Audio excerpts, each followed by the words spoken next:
Welcome to Shawn and Carter Have a Podcast. My name is Shawn. And I'm Carter. And Carter, we're going to do this real quiet-like. Yes, Han. Yes, Han. Did you act out any Star Wars on during recess when you were like swinging from the monkey bars and stuff? Yeah. I can't remember ever doing that. I did not really get heavily invested in Star Wars until I was about in middle school. So by that point, like, it wouldn't have been cool anymore. No one would have been doing that. You would have had to have written your own Star Wars musical and perform it or something. Like, yeah. Like, see, yeah.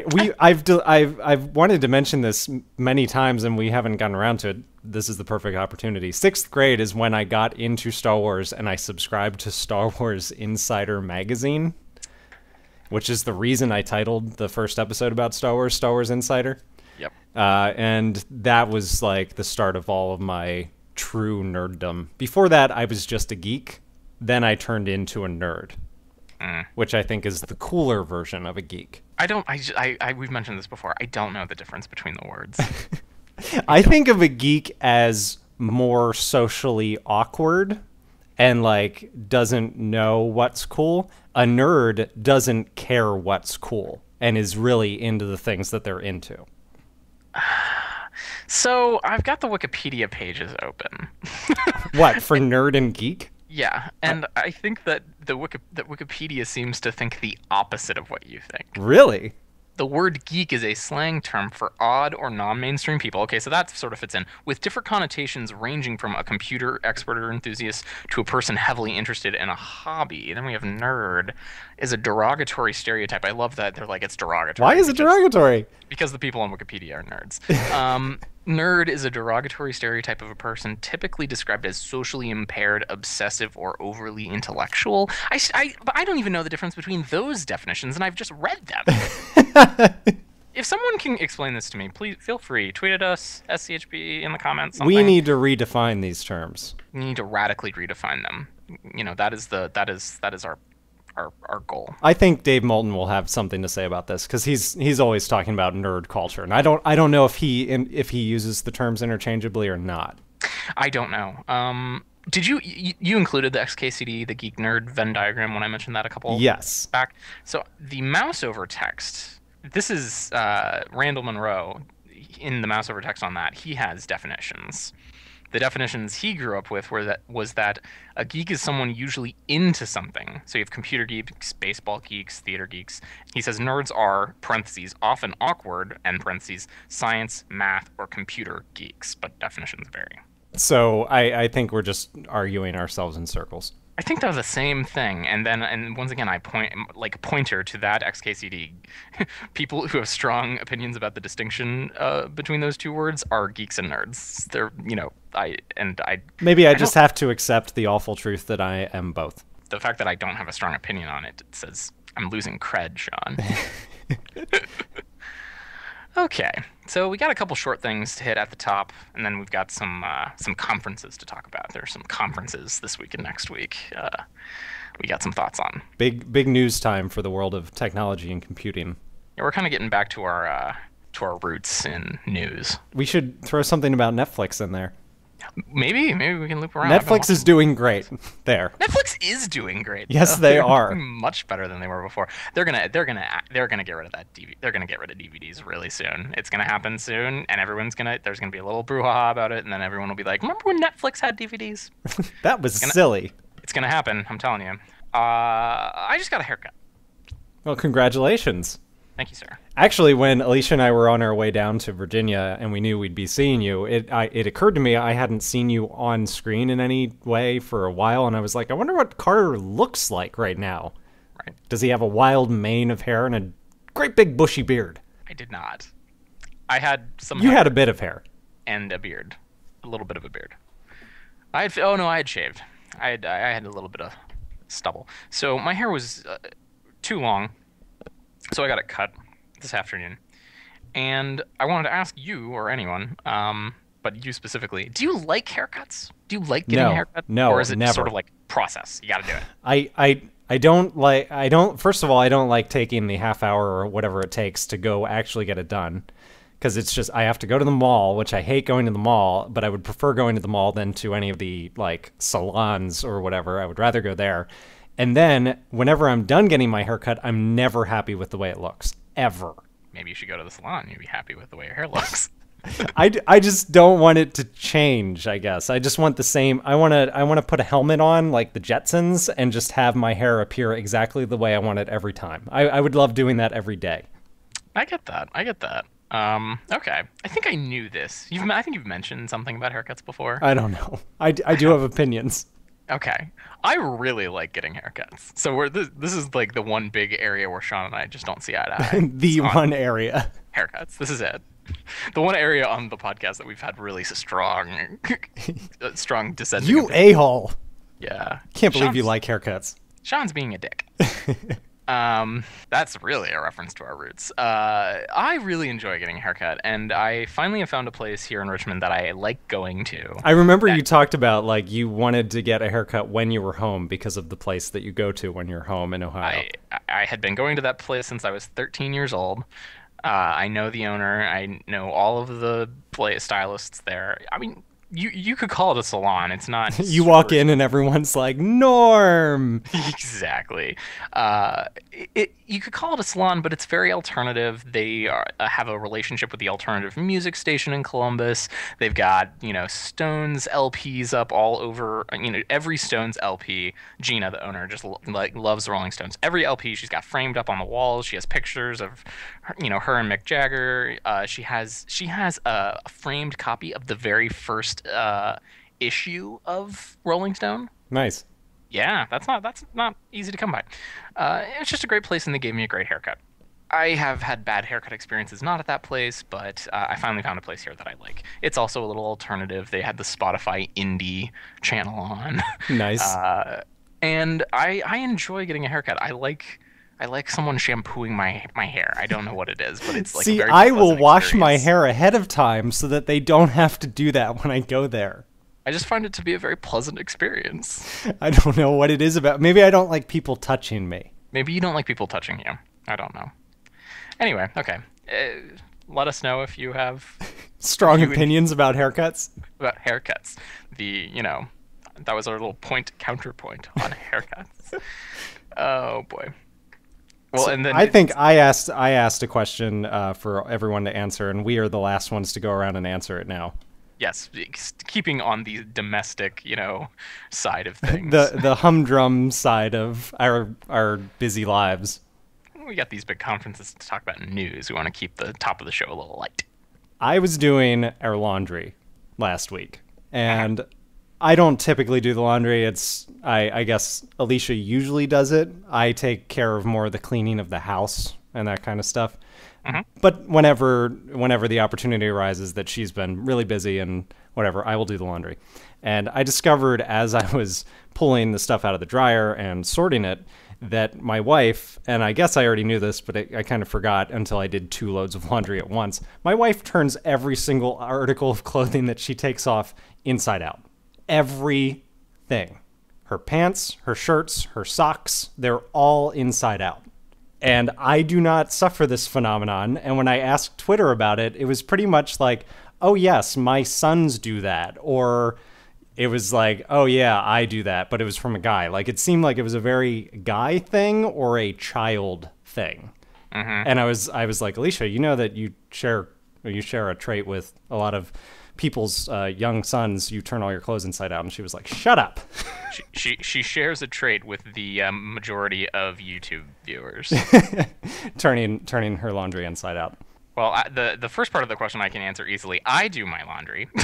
Really? I don't. Yes. You don't send it home? I don't send it home. And I've always talked a big game about getting a laundry service, but I'm so lazy. I don't want to do my laundry, and I let it wait until I completely run out of clothes, and then I do laundry. But I'm so lazy that I won't even go out of my way to find the laundry service that would do my laundry for me. So you're stuck doing it. I'm stuck. I gotta do it. And my laundry is very expensive. I don't have a washer and a dryer in my unit. Yeah. To do one load, $3.75. Crazy. So you want to have the biggest load that you can. Yes. I really liked Ron talking about the way he does his laundry. He sorts it all, and then like if it doesn't fill the washer, he just throws everything in anyway. I don't sort. I don't anything. I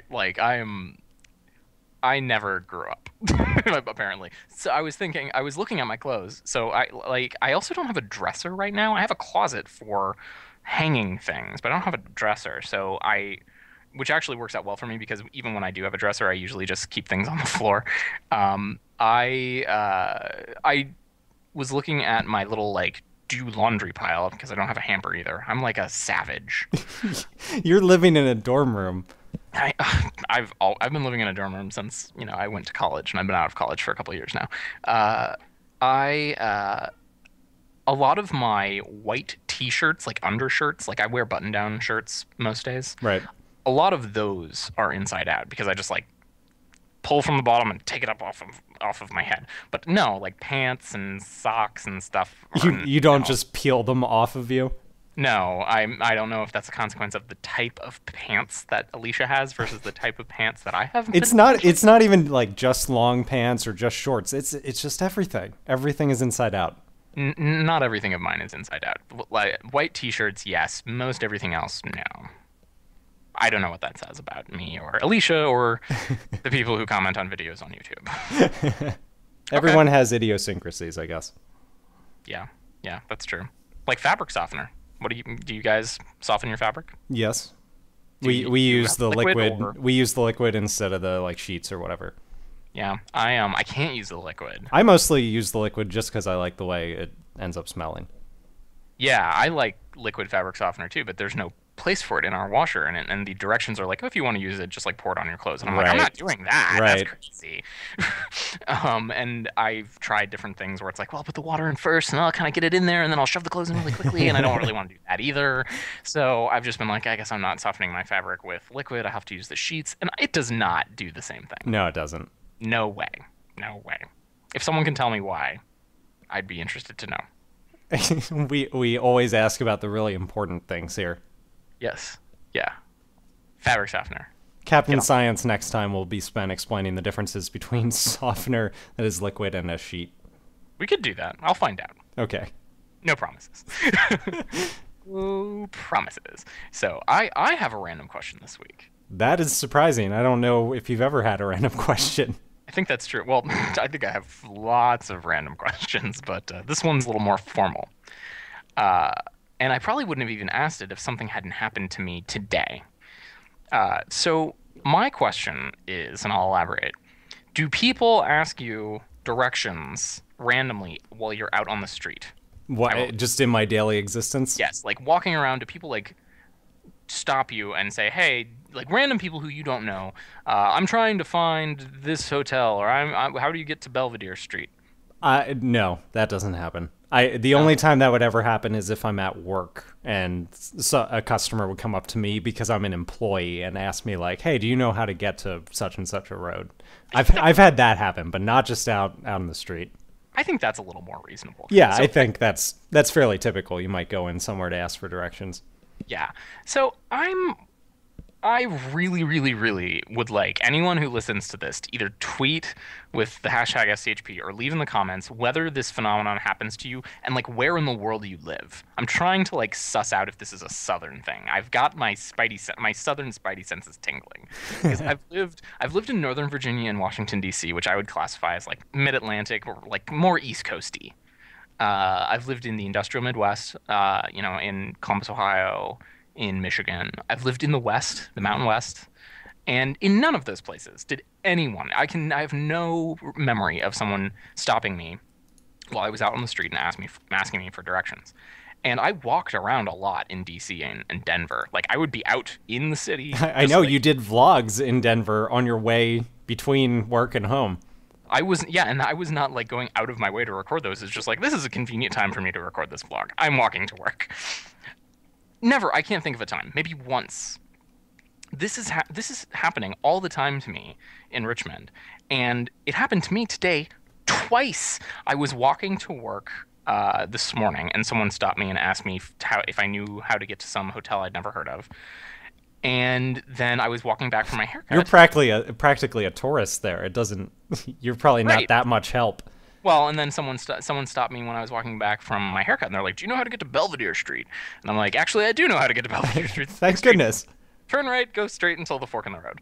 But this happens to me at least once a week, and I'm wearing the universal signal to not talk to me headphones in my ears all the time. I always have headphones in my ears, even if I'm not listening to anything, because I don't want to talk to people. I'm just wondering if this is like a Southern thing where people just ask each other, do you know how to get to this place?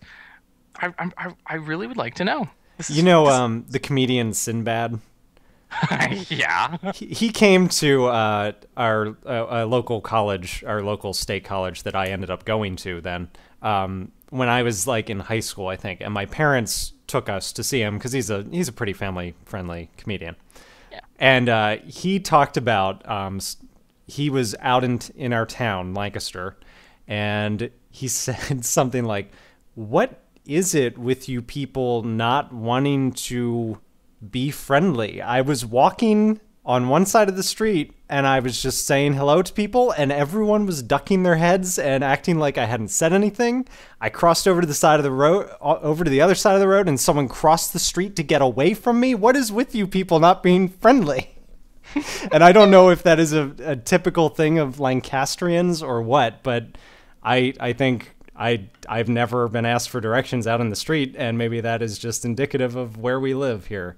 I mean, Northeast culture, which, granted, the Mid-Atlantic is not the same as, like, New England, and it's not the same as, like, all of the East Coast, but I think the culture is similar. People are not super friendly. Like, I would say, just generally, when you think about New Jersey, New York, DC, that whole the culture there, people aren't friendly on the street like in the Midwest. I've spent quite a bit of time in New York City, and that is, it's eyes to the ground and try not to bump into people. Yeah, Washington D.C., like at noon when everyone's trying to get lunch, it's just like they're like little robots, and I like that. Even though I'm from the Midwest where everybody's friendly. Now I'm like. Maybe there's people ask for directions in the Midwest, but it never happened to me. I don't know. This is a bizarre phenomenon. I really want to get to the bottom of it. All right, on to the main show. We're going to talk about two conferences, one that's happened and one that's going to happen. And the first one is E3. So, what is your how long have you been paying attention to E3? How much of a gamer have you been? I don't pay very close attention to E3 because I don't find it very interesting. I'm aware of it enough to know that it was they closed it down for a little while because it was it's sort of like like South by Southwest. Yeah. It became kind of like that. It was getting big, and people were sort of like, yeah, I'm not going to go to E3. Kind of turned into a little bit of a circus. Yeah, just like it is a giant thing, and I'm aware of when it happens, and I usually read like the blog stuff about it, and I tend not to watch anything because I find it usually pretty boring. When I was a teenager, I was really plugged into it. That was when I was reading PC Gamer, and I had just bought an Xbox. I had a GameCube, so I was like really about what Microsoft and Nintendo were doing, and I watched their presentations and everything, and I was really excited about it. And then they did that thing where they backed off on it for a couple years, and that coincided with when I fell off a little bit. And now that it's back, not in full party mode, but it's back and pretty big, now I just look at it as a hype machine, and I look for the bullet points that come out of it, but I don't really pay attention to it. Yeah, no, I agree. I watched the only keynote I even attempted to watch was the Nintendo one, and I watched maybe 20 minutes of it, and I knew enough to be like, okay, I'm done. This is boring. Yeah, it's Reggie? Is that the big guy? My body is ready. He runs Nintendo North America. Yeah, I'm trying to find his name. Reggie Fils-Aimé. I don't know how to say his last name. I like him, but I almost always feel like he's trying to sell me something. I feel like he's a used car salesman.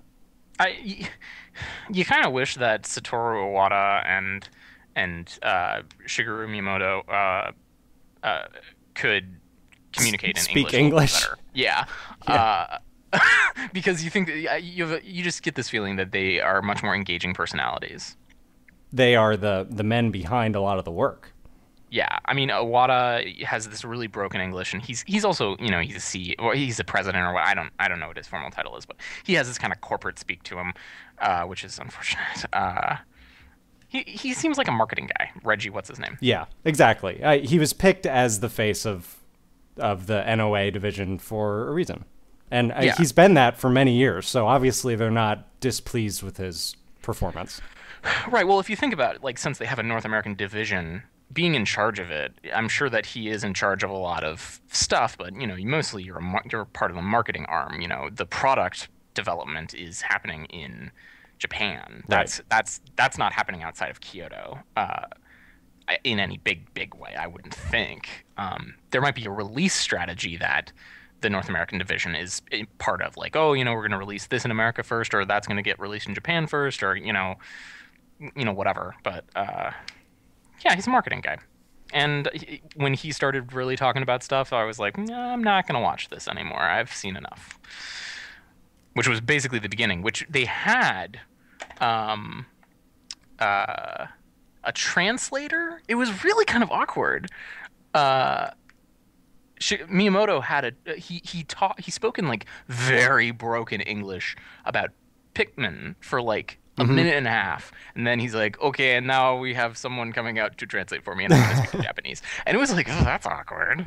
And then all he talked about was Pikmin 3 for the Wii U, and it was just sort of like, this is the beginning. It's like, look how you can have multiple captains now, and this is the beginning of your keynote or of your your presentation, and it's. I guess people have been waiting for Pikmin for a while. Yes, but there was like no frame, or we're going to talk about. You wanted a sense of scale. Yeah, I'm thinking of like Apple keynotes or even Microsoft keynotes at their developer conferences. They usually have some kind of framework, and it's not just like, we're going to start talking about one of. They basically made it seem like that the entire press conference was talking about a lot of developers for the Wii U, one of which is Nintendo. Yeah, which is weird. You want to have more integration with your first party stuff. And it's like, look how awesome our product is, and here's one of our first party products that's awesome on it. Not just like, oh yeah, here's Pikmin 3. Well, there's a reason I completely avoided the keynotes. I wanted the highlights, not the hype. I didn't watch any of the others. There was a lot of hype for sure. What would you like to tackle first? Let's talk about the rise of the second screen. Yes, and the battle for the living room. Ooh, yes. As I would call it. If you want to lead us out, I'm gonna Google "battle for the living room" and see. I trademark that. Yeah, I mean, if that's not like a thing already, that's the title of the podcast. Reuters and Intel, in an article from 1 day ago, less than 24 hours ago. We got to be quicker on the news cycle, Carter. Intel's plans put it in the middle of Silicon Valley's battle for the living room. I'm sure other people have said it, but yeah. Well, the Wii U was. I'm gonna get sick of saying Wii U.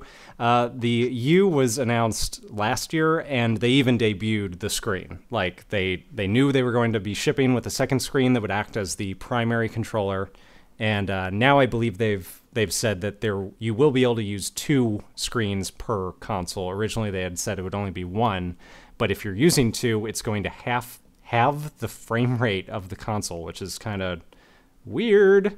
But it seems like since last year, the other companies, Microsoft and Sony, have done all they can to try and catch up, because they were like, oh, that's a good idea. We should have a second screen. That's a really good idea.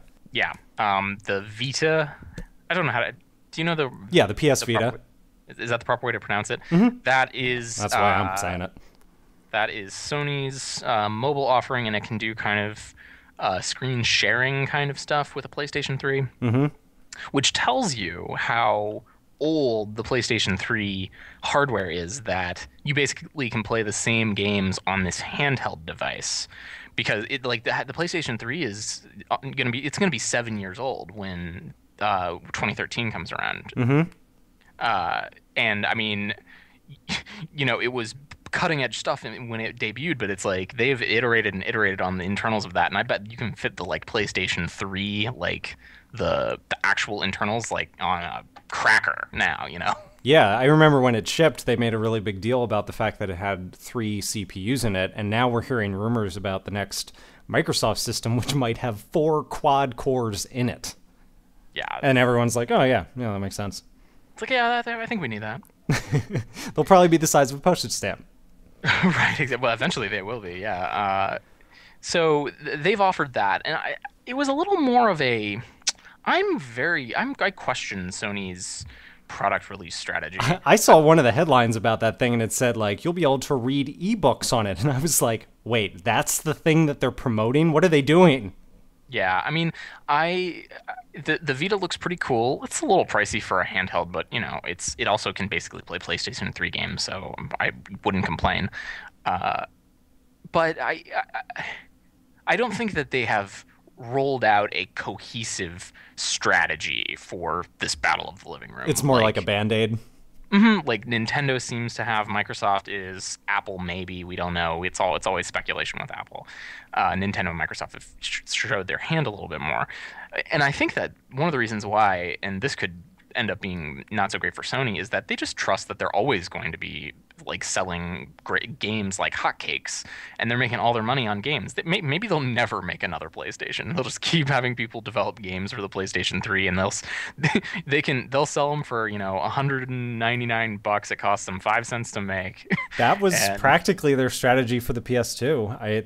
They ran that thing forever and had a library that far eclipsed any of the other platforms. It is 6 years old, and there are developers out there making whole new game engines for it. That's crazy. Mm-hmm. Quantic is making an entire new game engine for this. You don't make a game engine to make a game. You make a game engine to make a lot of games. Right. I will include in the link dump an excellent demonstration of the Unreal 4 engine, which has been getting hyped for the last year or so as it's been in development. And some of the stuff that they are capable of now is just insane. It's like watching a Pixar film in real time. So who knows? Maybe we'll get a PlayStation 4 in 2013, or maybe they don't care. And as they have so many PlayStations out there, and the titles, people love the titles on it so much and Sony gets a cut of those. So maybe that's their strategy, is just make a lot of money off of the titles. Yeah. And they don't need a new console, and they don't really care about the living room because they've sold, 10 hojillion PlayStation 3s already, and, what's one more on top of that? I think eventually that will end up biting them because they'll be the next big thing, and they haven't thought about that, and they haven't prepared. I understand what they're doing, but I think that there's also some risk involved with that strategy. And I think you can see it with the Vita release. Mm-hmm. If they had really been on top of this, the Vita would have been plugged in a much bigger way. Same thing with the Move. The Move was such a reaction to the Wii. Right. It felt like an afterthought. It's just it's like you're trying to do a Wii thing, and Microsoft's reaction to that was the Kinect, and I feel like that was a step in a different direction. Now that was very cool. It was very different. It's motion control, but it was very different from the Wii, and they were already thinking ahead. As soon as they thought of it, they were thinking about ways to integrate it with other things, like Windows computers.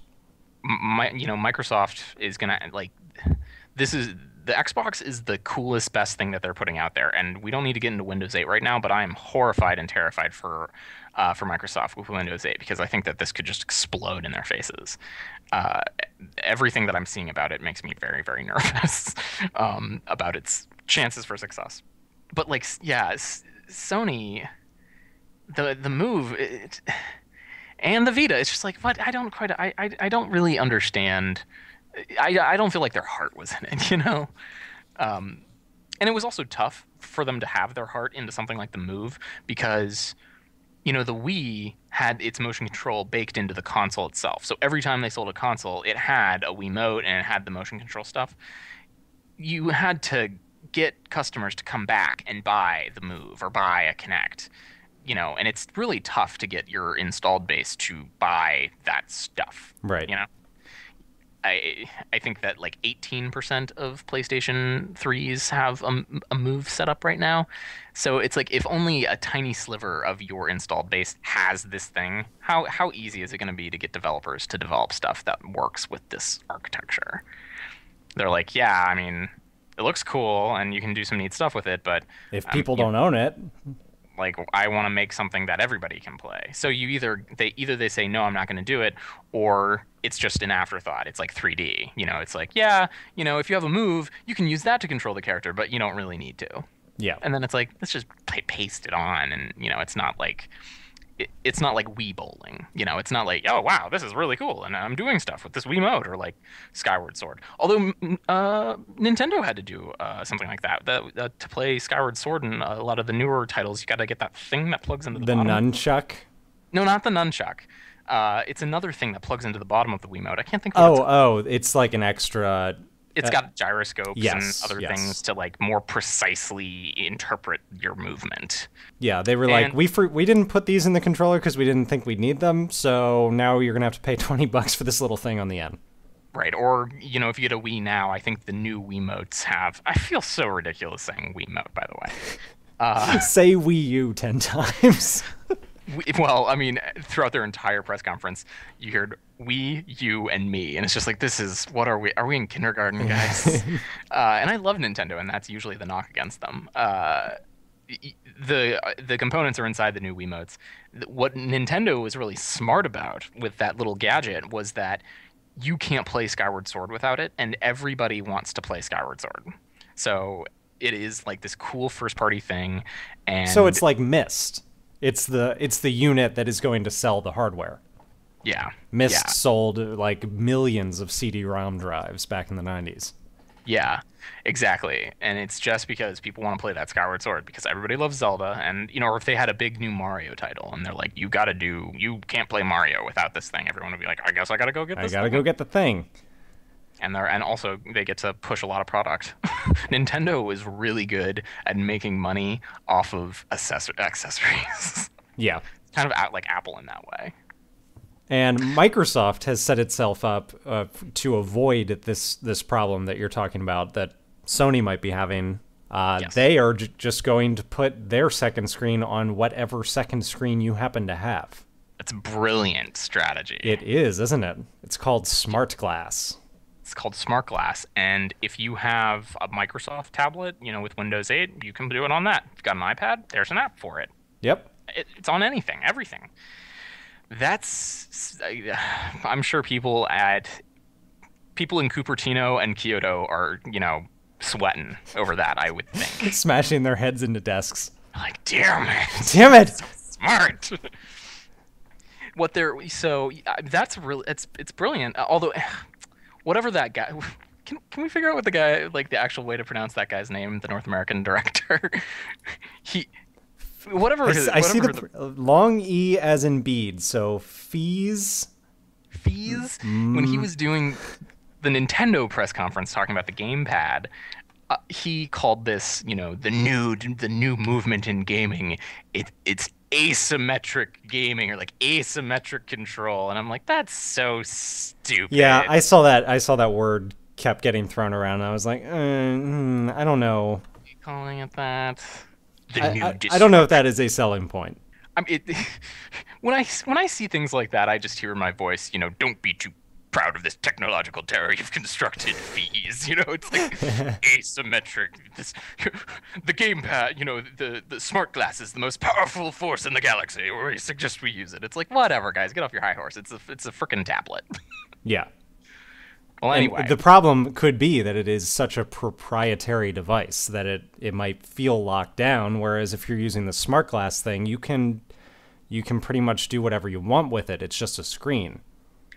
Right, so like, let's say I'm one of the 90 bajillion iPad owners, as I am, and I have, a nice TV, and maybe even an Apple TV that I can use AirPlay with, and I really want to play games on it. I'm just sort of like, well, I got to get a console. Apple doesn't have console gaming. And they're not interested in getting into it, and that's the big elephant in the room. Tim Cook has said he's not interested. Yeah, I know. Apple is. I don't know. They might. I think they could be wasting an opportunity here because they're literally the biggest seller of games in the world right now, and they're these little apps. Everyone thought Microsoft was so stupid to get into the game when they did, but let's look back from 2012 and see how stupid they really were. So let's say I have one of these iPads and I'd like to play games on my TV and not, cut the rope or, Angry Birds. I look at the Xbox 360 or whatever, the Xbox 720, whatever they come up with. I'm still a fan of Xenon. Xenon? Yeah, that was the code name for the 360, and I was like, oh, that's pretty cool. Xbox to Xenon, and then they were like, no, it's actually just going to be called the Xbox 360, and I was like, why? Wasn't it Xenon, Girl of the 21st Century, a Disney movie? I don't know. Is it? I think it is. Maybe that's why they avoid. Yep, yes it is. Yes it is. 1999 Disney Channel original movie. Good call, man. Basically every Disney TV Disney movie before 2001, I probably know it. Except it was Xenon, as in the thing, right. The chemical, not Zenon. I can think of a lot of reasons why they wouldn't want to call it that. It's like an inert gas. Just little producty things you don't want to get beat up in the comments on forums and stuff. I guess. So I want to play games. My choices are PlayStation 3, Xbox 360, and the Wii U. And Microsoft is telling me, well, the Wii U can play Blu-ray. I'm like, well, or the Wii U, Jesus. The Xbox can play Blu-ray. I'm like, I like that. It has a huge, array of titles that Nintendo doesn't have. I'm like, well, I like that too. And you can do all this cool stuff, and you don't have to buy anything new. You can just do it right on your iPad. I'm like, ooh. Oh, you already have the device you need to use. Yeah, that's like marketing copy right there, Shawn. You already have the device you need to use it. Yep. I just sold that product for them. I think this is all part of a Microsoft. Today we're going to talk a lot about product strategies. I wasn't really thinking about this until just now, but this is really part of Microsoft's product strategy for Windows 8. Because if you don't have an iPad, they're going to be saying like, hey, get a nice new Windows 8 tablet. Right. Or get a Windows 8 tablet that probably has 2 features that are really cool that you can't do without a Windows 8 tablet. And it's not going to break the experience or anything, but you're just going to love it a little bit more. All your friends will be just a little bit envious that they've got this iPad that can't do, whatever, it can't do screen sharing or something. It's like, oh, well, if I only had a Windows 8 tablet, then I could do it. And they're $200 cheaper and whatever. The UI all looks similar, something like that. I think Microsoft could move in a direction where any game that you buy with an Xbox title is going to be compatible on any Microsoft platform. And I don't think Sony can do that in any way. No. And I think that this product strategy, it might be the Metro changes that we've seen first on the Windows Phone and then on their tablets. They're hypothetical tablets that we've been talking about for years and still don't exist. That this might be the Xbox division basically taking over at Redmond because they're the only ones who have ever made anything that anyone really likes. Yes, hey, do you want a Zune? No, nobody wants a frickin' Zune. You want Vista? No, nobody wants Vista. It's like, how about this Xbox thing? It's like everybody wants an Xbox. Yes, heck yes. Everybody wants an Xbox. So I don't want an Xbox, but that's just me. My Xbox, I'm still running on the old Xbox 360. I don't have one of the newer models. And it has transformed into my entertainment center. You mentioned the battle for the living room. I don't turn on any device to watch on my TV except sometimes Alicia's laptop now that we have that. But everything that I play, DVDs, streaming services, games, whatever, on my TV, I turn on my Xbox. I don't turn on anything else. I think it was in their keynote. I keep calling them keynotes, but they don't call them that. In their press conference, Microsoft said that the majority use of an Xbox is not gaming, it's movies. Yeah, that makes sense to me. Streaming. And if they can make the thing a little smaller, which is what they did between the Xbox and the Xbox 360, and aren't the newer ones even smaller still? Yes, the new black ones are even smaller and much quieter. And how much do they retail for? Are they under 400? Oh yes. Let me find out for sure, but yeah, they're way under that. So they're $199. $199. Geez, that's very competitively priced. You know, you could sell me an admitted Apple product, you know, fan. You could sell me one of those. It's like, look, you can get all this stuff from online, and hey, if you ever have a desire to play awesome video games, you have that option in the back of your pocket. Yep, and they've got tons of games on demand, like ready to go. You don't even have to wait for a disc to arrive. You just go to the store and download a game. Yeah, that's very important. I'm going to bring that up when we talk about Nintendo. So at $199, that's so Apple. We can only speak theoretically about. So like I think we can talk for like 5 minutes about that and then talk about Nintendo. Apple has a little $99 piece of plastic that lets you stream stuff to your TV, and you can also mirror what's on your iOS devices or your Mac onto the screen. Right. All the pieces are basically there, but it's missing something, and I think it's that gaming aspect. Like if I wanted to do real console gaming and I have an Apple TV, I'm gonna have to buy a console and hook it up to my Apple TV anyway. And if all of the consoles can do Hulu and Netflix, then why am I getting the Apple TV in the first place? Why am I spending $99 on this thing if it's doesn't do anything that the consoles can't do, and the consoles can do gaming? And then you have Microsoft with this very attractive app that is going to let me do stuff on my iPad anyway. The only thing that you can't do is you can't do the mirroring, and at some point it's just like, is AirPlay really that big? Is it worth the $99 when I can get this Xbox, or I could get something else? I don't know. I think Apple is going to be. That's why we were so excited when Tim Cook was verified to actually have been meeting with Valve, because we were like, this could be how Steam gets onto the TV. But wouldn't that be amazing? No. We're going to talk about WWDC in a little bit. Maybe they'll have an Apple TV. Maybe they won't have an Apple TV. Maybe when they release that, we'll be like, oh, now it all makes sense, and there'll be some brilliant strategy. But what it is, I can't think. So I think Apple is behind here in a big way. Might be squandering an opportunity. Yeah, and I think it has to do with gaming, and I think it has to do with how they are marketing their product.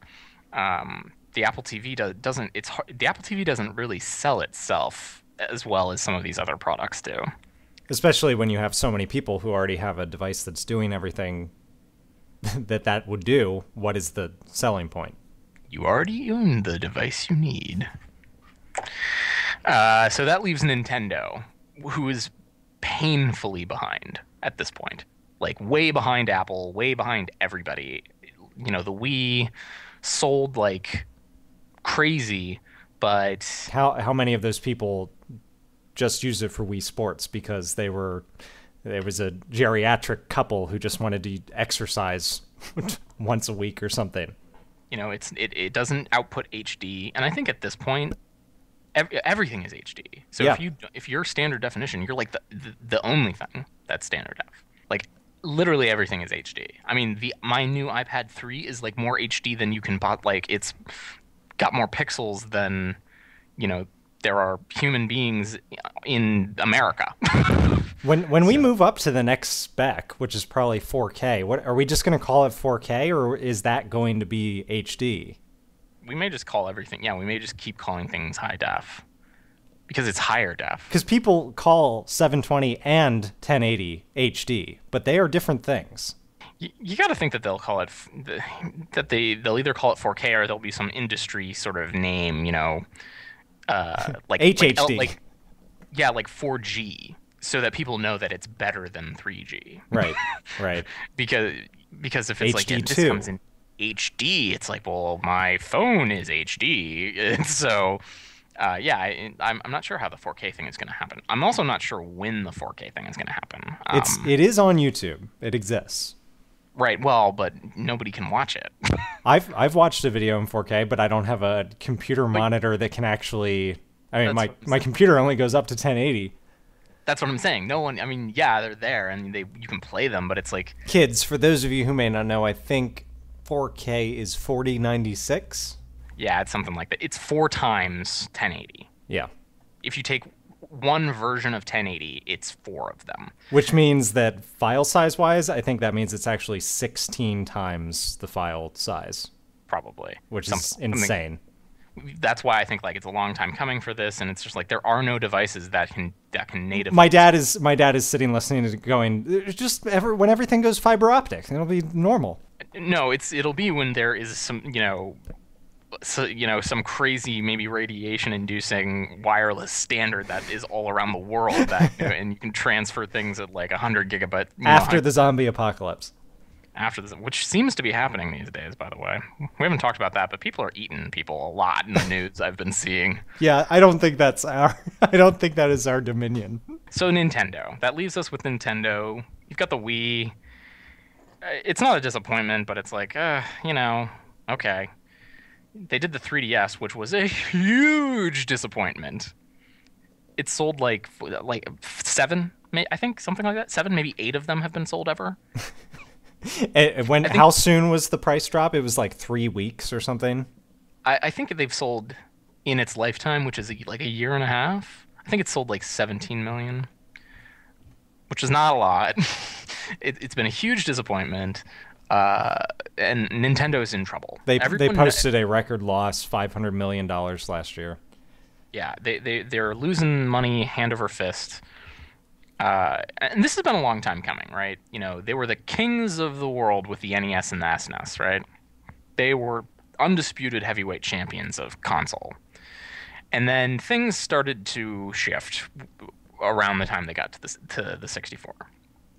And PlayStation was ascendant. And the GameCube was an utter disappointment in terms of sales. It was a brilliant console, but nobody bought them. Love the GameCube. I don't want to say nobody bought them, but they did not sell as well. I know people bought them because the repurchase price is now something like $5. Right. They sold plenty of them, but PlayStation 2 sold like orders of magnitude more. Yes.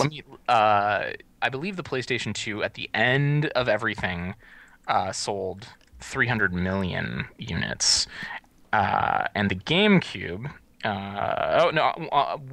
154 million PlayStation 2s were sold, and the GameCube, when all was said and done, it had sold 21 million. Yikes! Yeah, orders of magnitude was right. Yes, so 7 times the number of PlayStation 2s were sold to GameCubes, and I knew so many people that had PlayStation 2s that was their first console. I remember this very clearly and distinctly. The PlayStation came out and it used CD-ROMs to do its games, and the N64 still used cartridges. And everyone was like, why are you still using cartridges? This is madness. Because no load time, and you have to blow on it. Right, because you have to blow on it, which you shouldn't do. And Nintendo's like, well, we get to control the experience, and Nintendo still had that strain from the previous CEO. Oh, what was his name? I'm blanking now. I don't know. He ruled Nintendo with an iron fist. You got to read Game Over, man. Not Iwata, but the guy right before him. I don't remember. Anyway, they had this crazy developer strategy where it's like, you've got to be a licensed developer and that costs money, and you have to come to us and tell us what game you want to make, and we can say yes or no. Yeah. And you have to like order a minimum number of cartridges, and we are the only ones who make them, so you buy them from us, and then we get a cut of the sales. That's crazy, man. That's like... And Sony was like, who wants to make a game? Right. People complain about Apple taking 30% in the App Store. Look at Nintendo in like the NES days. It's like that was like, Japanese. Practically you were paying to put out your game on the Nintendo console. Right, and then we got the 64 and it had a cartridge, and it's like, okay, what are you doing, Nintendo? And they didn't sell very well. So the GameCube rolls around. They're like, well, the GameCube is going to use an optical medium.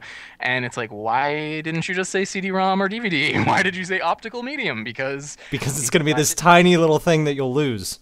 We're still going to do, it's like, yeah, we get that an optical thing would be better, but we're going to make our own thing. And it's like, Nintendo, you just keep dropping the ball. Just shot yourselves in the foot again. The other foot. Right, because then you got PlayStation 2, and it's like, hey, do you want to play DVDs? You can get a DVD player, and it plays games, and it also plays PlayStation games. That was exactly the reason that one of my friend's parents let him get a PlayStation. They said, it plays DVDs, we want a DVD player, you can get a PlayStation 2. Exactly. And by the end of its product life, it's like you can get a $99 DVD player that can play literally thousands of games. And it was the PS2, not the PlayStation 2. It was that miniature one, which I actually have, which is a genius little console. That tiny slim thing that like it can fit on a bookshelf. That I love that thing. Tiny. I mean, it's like the size of 2 or 3 iPads put together. It's yeah. Tiny. You know, so that's why Nintendo went blue ocean strategy. We talked about that. They're like, okay, we can't, like, this console war is, we can't win because of their company values.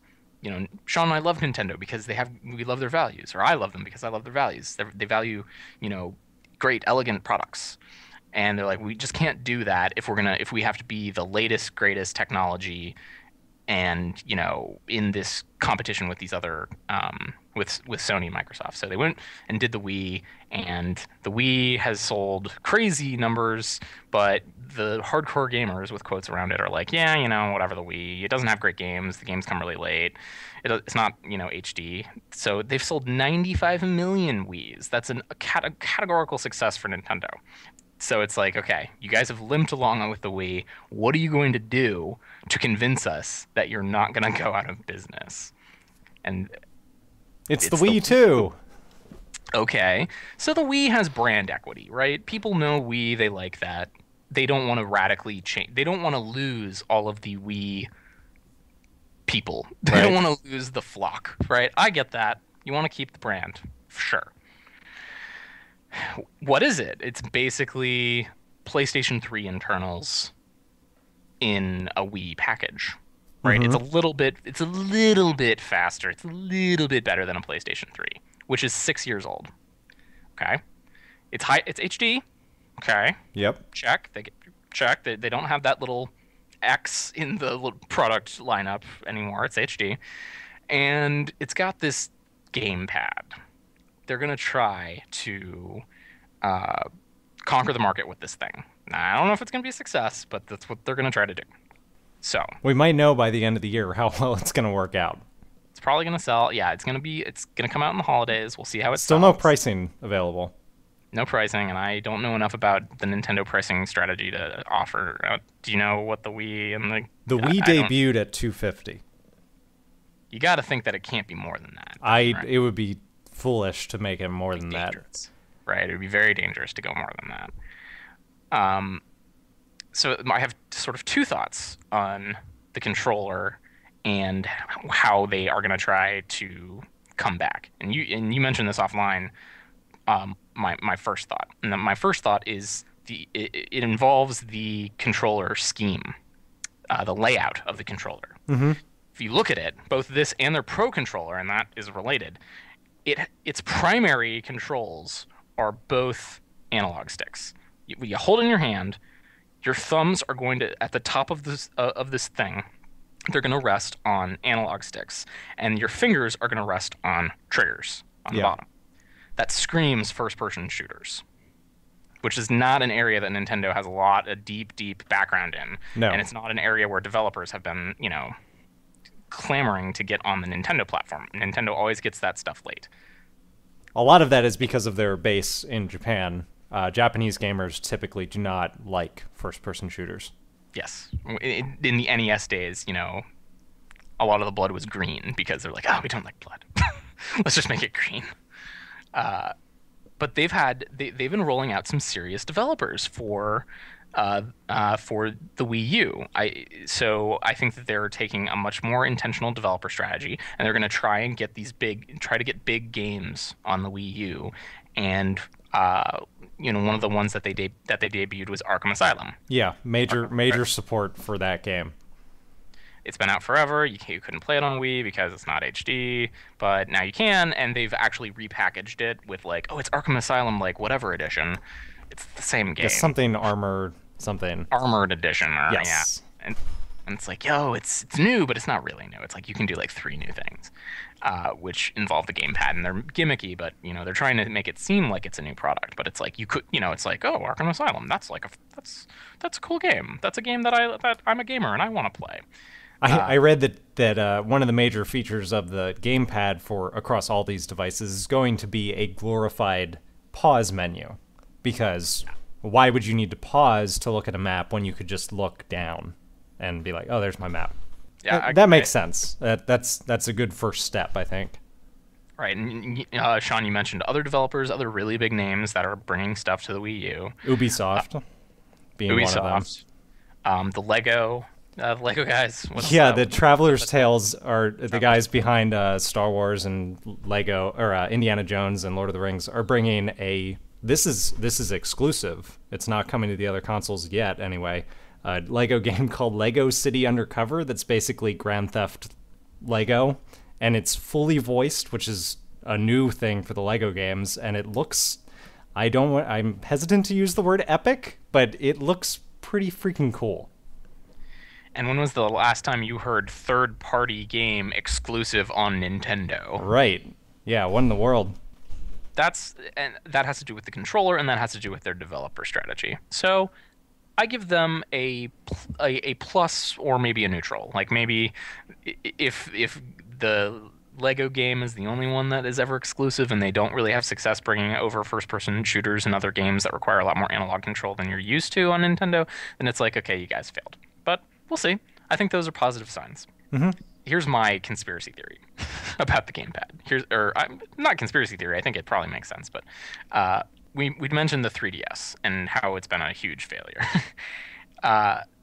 If you're Nintendo and you've got a whole bunch of developers for DS and this big library, aren't you thinking right now, God, we really, we're getting killed in the mobile market because of the iPhone and the iPad, right? It's just like people are buying these devices who aren't gamers, and they're finding these cheap, frankly not really great games, and they're buying them and they're playing them, and they're like, well, why would I buy a 3DS? I already have an iPad, right? And we can't move, and we can't. That's their market. Their market is not the hardcore gamer. Like Sony's got that.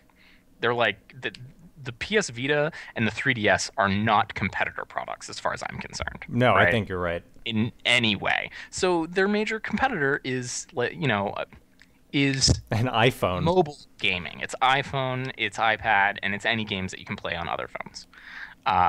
I am not being disparaging of those other phones. It's just they don't sell as many games as are sold on Apple.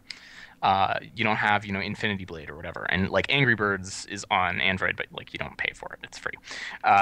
But regardless, I mean, even if you do have an Android phone, you're like, well, I play Angry Birds on this. Why would I want to get that 3DS? It's like, it's $180 or whatever it is, and it's like the games are $50 or $40, and it's like, I want to just buy a $3 app. That's a hard argument to make at that point.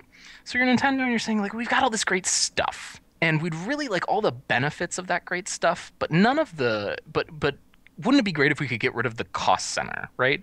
The mobile division of Nintendo is this just like huge cost suck. It's like I would imagine a lot of that $500 million loss is in 3DS development marketing. The R&D. Yeah, and in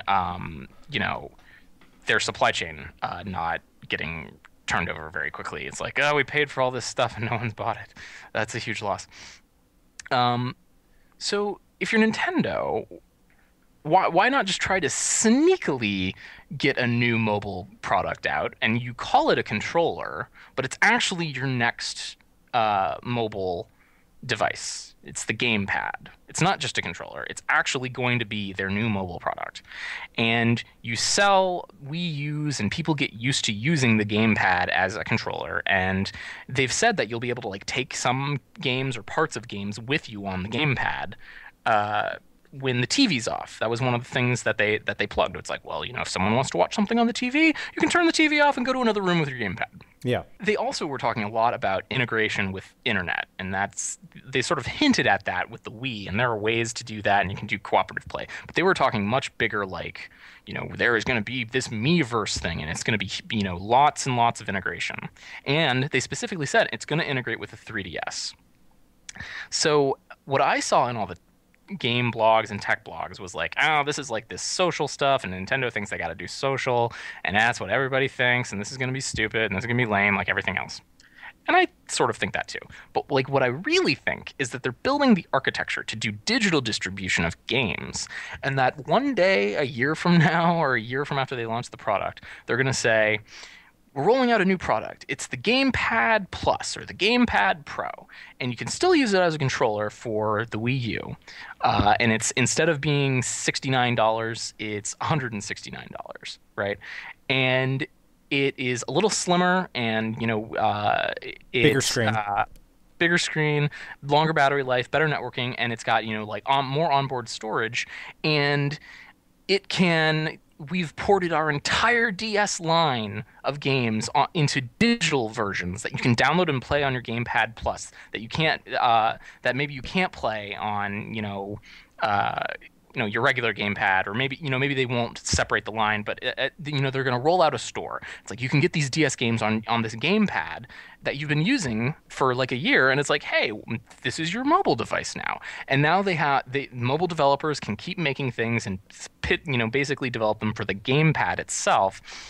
So they keep that proprietary hardware, right? And they don't have to sell another product, right? Because there's a reason for someone to have a gamepad or buy one. Because it's going to interact with their device.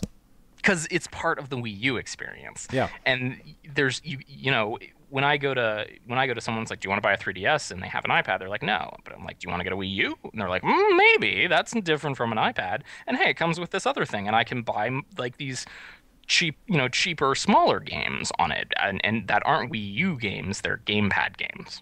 That would be my sneaky conspiracy theory, like where Nintendo is trying to, because it's to buy in. Because their other option is to come up with something radically different in the mobile category from the DS. And do they really have the ability to do that? The risk is not worth it. Not anymore. They've taken too many risks already, and it's gotten them in a hole. So I think that the 3DS is probably going to be the end of the DS line, but that it's going to, there's going to be a phoenix of it in digital games for the Wii U and the gamepad, and mostly the gamepad.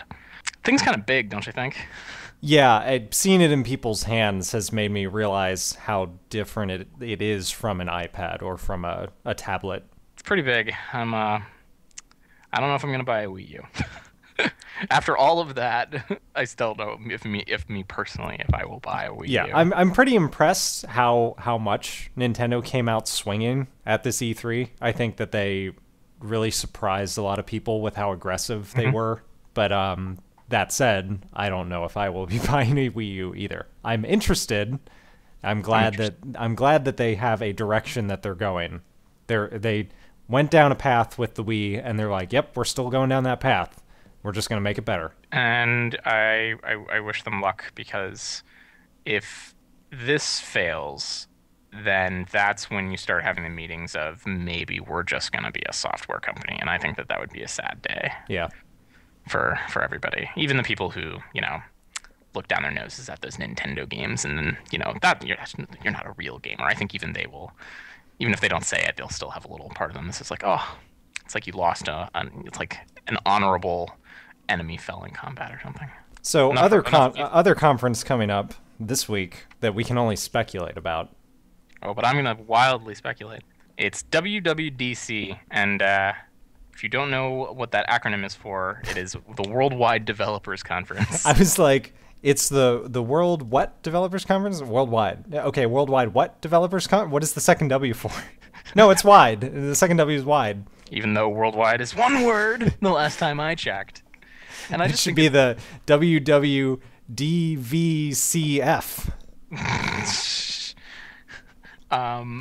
I think it's just part of,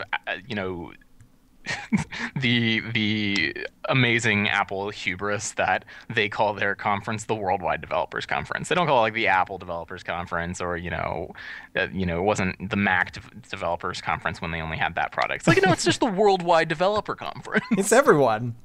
And it's like everyone who matters. It's the Worldwide Developer Conference that you always have in San Francisco, and it's only for these like 3 products. Whatever. They can call their things whatever they want to call them. They've been calling them that for a long time. So the Apple rumor mill is like at its fevered pitch, and I love watching this because usually most people's expectations are shattered. it's either, they shattered our expectations and they released something amazing that we didn't think of, or they shattered our expectations by just doing something normal when we all thought, no, it's going to be this wedge-shaped iPhone and it's going to be it's going to be like holograms or something. You're going to be able to control your living room from your Newton or whatever. Like, everybody's always had crazy ideas, and usually those ideas are wrong, and sometimes it's because Apple comes up with something that you've never even thought of, and then more frequently it's because Apple is like, it's the new iPhone, it's like the old one, but it's faster. And you're like, I thought it was going to be able to bake pastry products for me or something. It's a portable microwave. Yeah, exactly. This is related to the discussion we just had about E3, because everybody thinks that there's going to be some sort of TV strategy coming out of Apple, and it seems like it's going to be soon. This rumor has been around for a really long time, and it basically got jet fuel, all over itself when the Walter Isaacson biography came out, and it had that line from Steve, I finally cracked, or like, we finally cracked the TV, it's going to be this awesome thing, and it's going to be integrated with iCloud, and I've cracked it. That's what he said.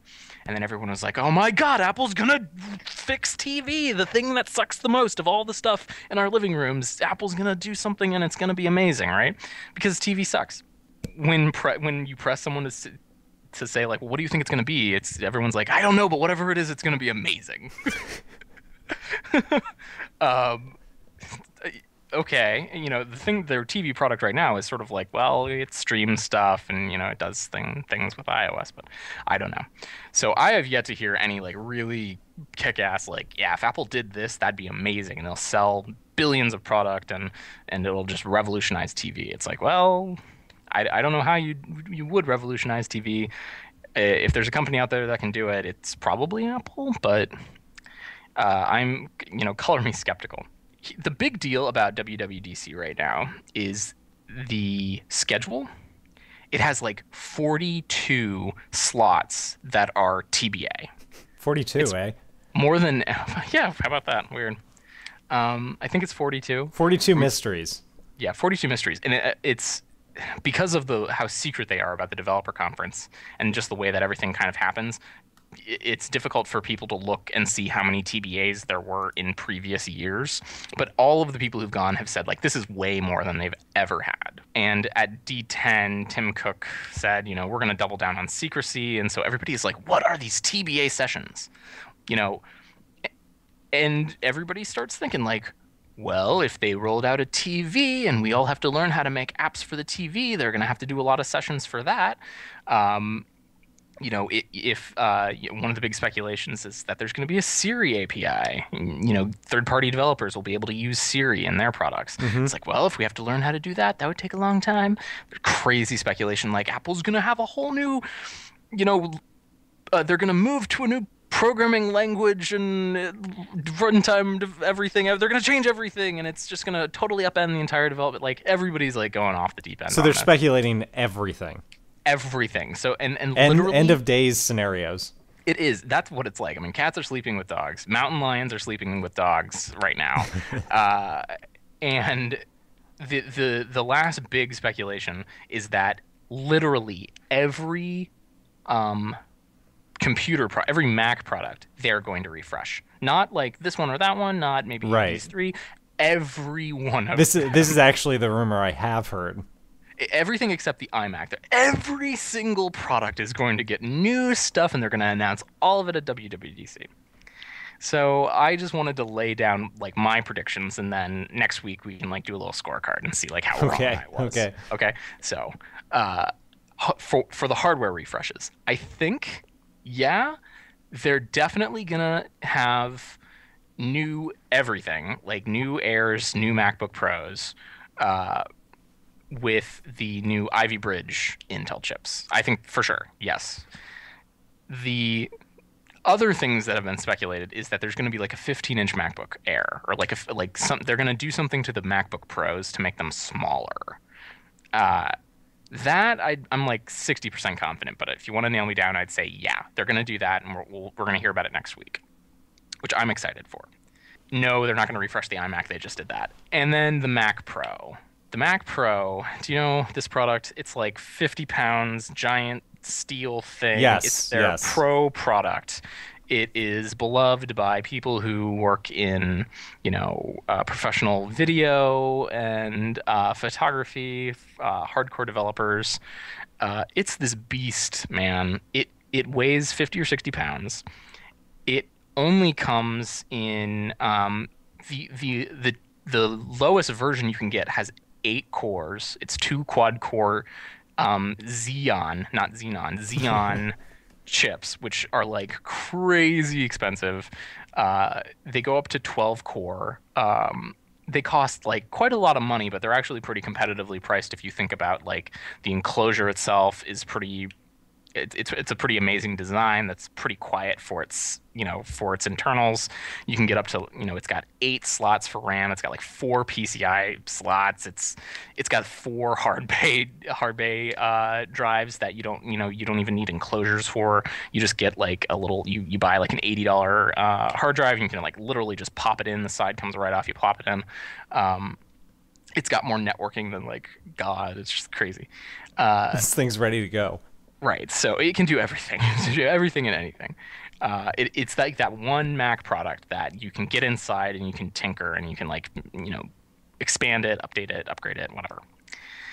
So the rumors go this way: either 1, they're going to update them with the new chips, or 2, they're just going to get rid of it entirely. Yeah. And no more Mac Pro. The people who are influential in the rumor community have said like, no, they're not going to get rid of the Mac Pro, and I guess I believe them. But I think that this is going to be the last refresh of the Mac Pro, and Apple is just going to it's going to say, sorry guys, the future is not in that area, and we know you like this product, but we're going to be moving ahead with like mobile stuff and all of this like MacBook Air related things, and they'll keep the iMac around. It definitely is the outstanding product, and I don't mean outstanding. I mean it's the one that's standing out amongst their line. It has not been updated in almost 2 years. If I were going to move to a new setup, and I think I will in a little while, like a year or so, if the Mac Pro is still around, I'll probably buy one and a Air laptop. Mm-hmm. And I will have those 2 things. And the reason why I want a Mac Pro is I want a desktop that can run is a beast. OS X. Yeah, that's a beast that has, hopefully a modern video card. The video card in the Mac Pros now is really old. That I can have Windows in boot camp and I can play PC video games on. Right. And also, all of my hardcore computational stuff. Like when I'm doing work stuff on my computer and it's a really hardcore computation, it's like, I'll be back in like a day. Because it's going to take, that processor is fast, but it's going to take a long time. And it doesn't have all of the RAM in the world. It's just like, okay, little computer, you do that big thing you're going to do. I'll be back. I would like that. And this might surprise some people. I want to be able to update and upgrade that computer over time. I want to be able to put more hard drives in it. I want to be able to put more memory in it over time so that I can extend its life. I want a computer that lasts for 5 or 6 years. And importantly, I don't want an iMac because you can't get inside of it. You can't upgrade it. You're not supposed to. And my biggest problem with the iMac is, if the screen goes bad, you basically have to get a new computer. Because it's just a screen that has it's just one unit in it, right? It's cool looking, but might be a little impractical. It is, and I think my mom is going to get one, and it's going to be perfect for her. I'll go to apple.com right now. If she's eyeing basically the intro model, and it retails for, I think it's $11.99, but yeah, it's $11.99. I should have just gone with my gut. That's not a whole lot for a brand new computer. That's probably going to last her 2 or 3 years. I would rather be able to replace the screen if it goes bad and have more control over the internals of my setup.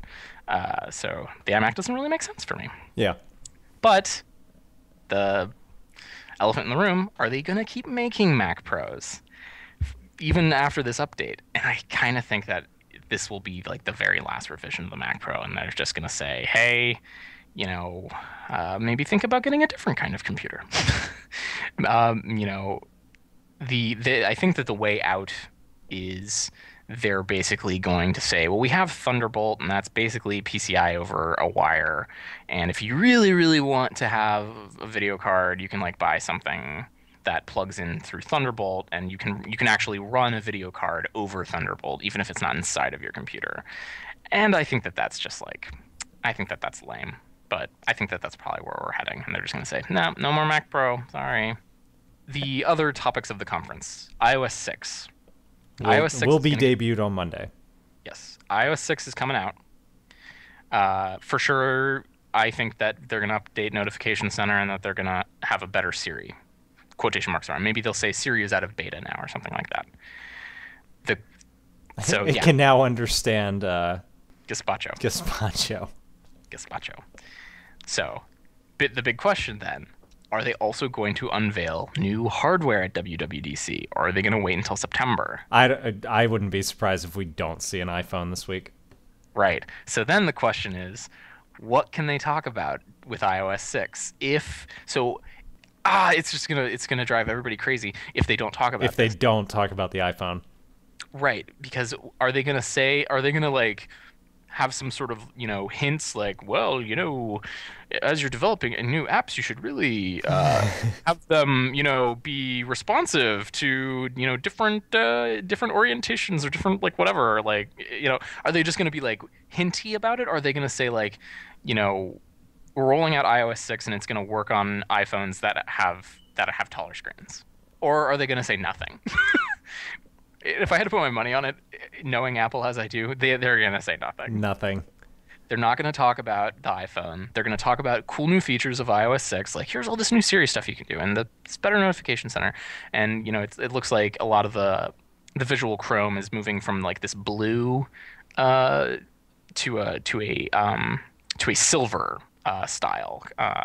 So like all like the tops and bottoms of the apps are a lot of them have this kind of apple blue, and we're moving to like an apple silver. Mm-hmm. They'll talk about 10 new features about iOS 6 and how awesome it is, and it's coming in September, and you're really gonna love it, and that's it. And we'll be like, okay, but what about the iPhone? Is it? So, you'll hear about it later. Yeah. And I'm sure they'll say, yep, we've got iOS 6 here running on this iPhone 4S, and that's all we're gonna see. They're not gonna tip their hand on whether or not the new iPhone is gonna have a new form factor. But I could be wrong. I would be happy to be wrong, actually. Yeah, everyone wants to see the iPhone 5. I just want to see it. I just want to know if the things that are online are real. I want to know if that's what it looks like, because it looks kind of cool. And then the final thing that's going to happen at WWDC that I can say yes, it's going to happen because they've talked about it, is they're going to roll out Mountain Lion and talk about like 10 awesome new features in Mountain Lion. Yeah, that'll be pretty boring because everyone already knows them. Yeah, it's like, it's got Notification Center just like on iOS. Yeah, we know.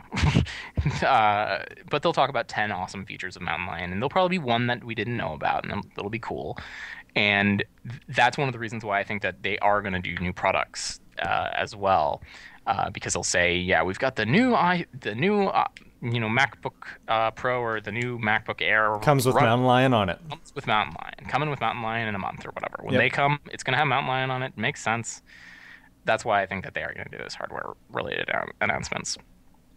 The last thing is a TV, and I have to put myself out there. Am I going to say yes or no? And I'm going to say no. They're not going to do Apple TV, but I remember a month ago I was reading no Apple TV before 2013 because there's just no place in the marketplace for it. And then like 2 weeks later they were like, we're pretty sure Apple's making a TV like right now. I've heard so many different things and I don't know how to make sense of it, and I'm just going to say no, and if I'm wrong, we'll definitely talk about it. We're going to know next week regardless of how it goes. Right. So we're going to know next week. Those are my pundit predictions on what we're gonna see or not see. I don't think there's gonna be an Apple TV, and I hope there's not. And I don't think we're gonna see an iPhone 5, but I hope we do. Let me take a sip of water. I'll join you in that endeavor. Wonderful. We were sound testing in the background. Yes. We have levels. That's good. Come on, Audacity.